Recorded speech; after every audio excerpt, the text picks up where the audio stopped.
राजस्थान में ही नहीं बल्कि भारत में कई मंदिर ऐसे हैं जो कि शिव मंदिर कहलाते हैं, लेकिन आज हम जिस मंदिर की बात कर रहे हैं वह मंदिर राजस्थान के कोटा में स्थित है। यह कोटा का शिवपुरी धाम मंदिर है। यहाँ एक दो नहीं बल्कि पूरे 525 शिवलिंग स्थापित हैं। बहुत दूर दूर से लोग यहाँ इन शिवलिंगों की आराधना करने आते हैं। इसे सहस्त्र शिवलिंग धाम भी कहा जाता है। इस मंदिर के अलावा नेपाल के पशुपतिनाथ में 525 शिवलिंग है। आज जिस जगह हम खड़े हैं वहाँ विश्व का एकमात्र ऐसा मंदिर जहाँ पर 525 शिवलिंग विराजमान है।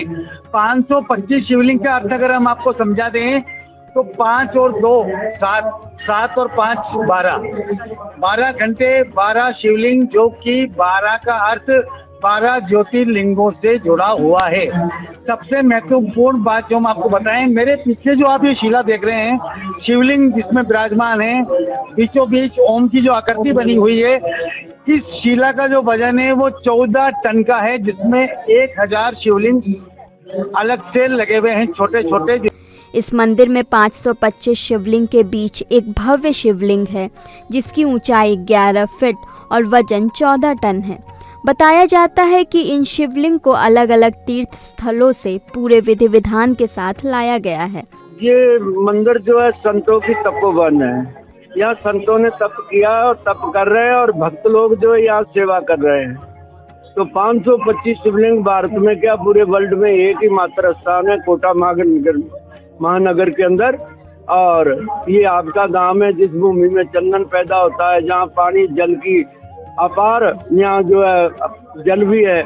तो यहाँ आने वाला जो है 12 ज्योतिर्लिंग के 525 शिवलिंगों की पूजा करके दर्शन करके 12 ज्योतिर्लिंग का फल प्राप्त करता है। 12 ही महीने हमारे, 12 ही रात्रि है, 12 ही ज्योतिर्लिंग है, 12 वर्ष का एक योग होता है और 12 बजे ही हमारा टाइम बदलता है। तो ये धाम जो अनूठा धाम है, ये संतों के तप से बना है। इस मंदिर से जुड़ी कई दिलचस्प कहानियां हैं। शिवपुरी धाम के संचालक संत सनातन पुरी बताते हैं कि यह स्थान राणा रामपुरी महाराज की तपोभूमि रही है।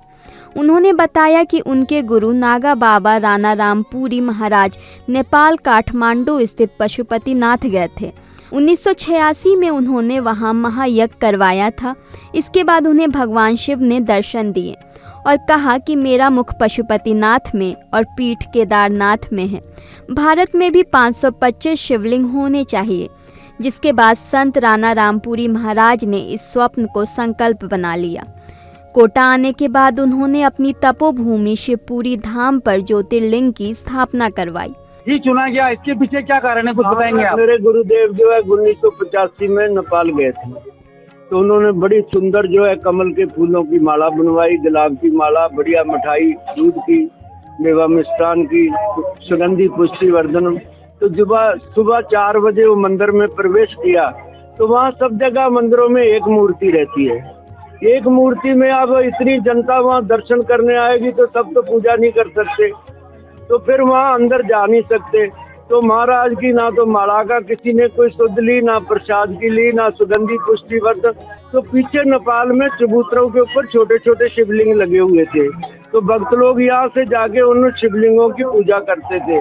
तो महाराज ने वहाँ से संकल्प किया कि मैं भारत में एक ऐसा स्थान बनाऊंगा जहाँ महाशिवरात्रि का पर्व हो, सावन के सोमवार हो और भी पर्व हो, भक्त लोग अपने हाथों से लाखों लोग अपनी पूजा कर सके, अपनी पूजा सामग्री भगवान पे चढ़ा सके, जब ये धाम बनाया गया। कहते हैं कि यदि आपने 525 शिवलिंगों पर जल चढ़ा दिया तो इसका सीधा सा अर्थ है कि आपने हिंदुस्तान के 12 ज्योतिर्लिंगों के ऊपर जल अर्पण किया है। वैसा ही फल आपको यहाँ प्राप्त होता है जैसा कि आपने 12 ज्योतिर्लिंगों के दर्शन प्राप्त करने पर होता है। इसलिए इसे सहस्त्र शिवलिंग धाम भी कहा जाता है। बताया जाता है कि इन 525 शिवलिंग को अलग अलग तीर्थ स्थलों से पूरे विधि विधान के साथ लाया गया है।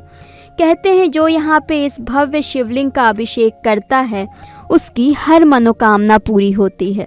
कल यहाँ पर महाशिवरात्रि मनाई जाएगी और भक्तों का तांता लगेगा। कहते हैं 2.5 से 3 लाख श्रद्धालु यहाँ पर आते हैं, दर्शन करते हैं 3 दिन तक दर्शनार्थी यहाँ पर आते हैं, अपनी अपनी मनोकामना मांगते हैं।